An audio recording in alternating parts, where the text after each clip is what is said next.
My doctrine is not mine. So everything that Jesus was teaching, he's saying to them, look, it's not my teaching.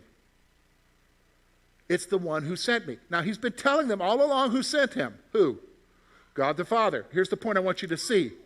Jesus stressed that his teaching is not his, but the Father's.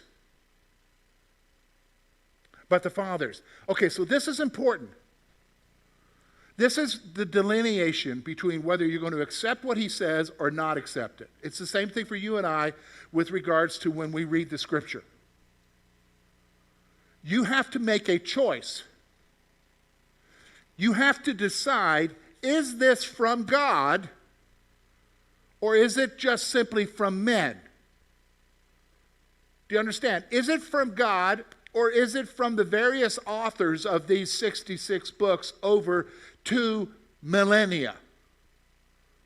Is this from God or is it from men? Jesus is saying, when I teach, it is not my teaching. It's the one who sent me. Who's that? God.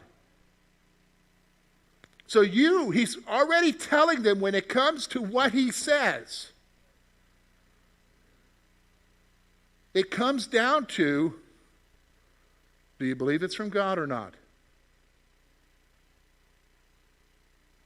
Now you say, okay, George, okay, I get that. How does that work out practically for me? All right? So, all right, I'll use myself. I'm assuming this happens with you. I will read the Scripture, and a lot of times when I read the Scripture, I'll say, Lord, show me today what you want me to see.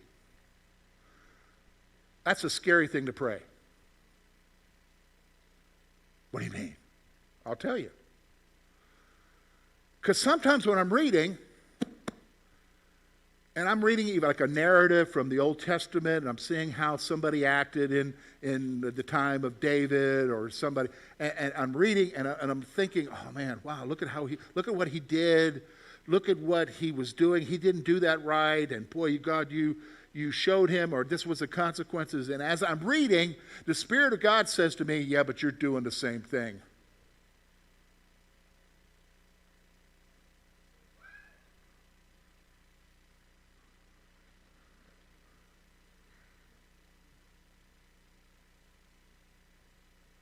Wow. And I didn't have hot Italian sausage the night before. Now here's what happens though, because the Spirit of God, I'm giving you an illustration here, because it happens in various different ways. Could be you riding down the road, you're listening to some preacher on the radio, or you're listening to a Christian song where some truth is being communicated, and the Spirit of God speaks to you and says, yeah, but this needs to change with you. Now here's what happens. You got to make a choice at that moment. Is it from God? Or is it not?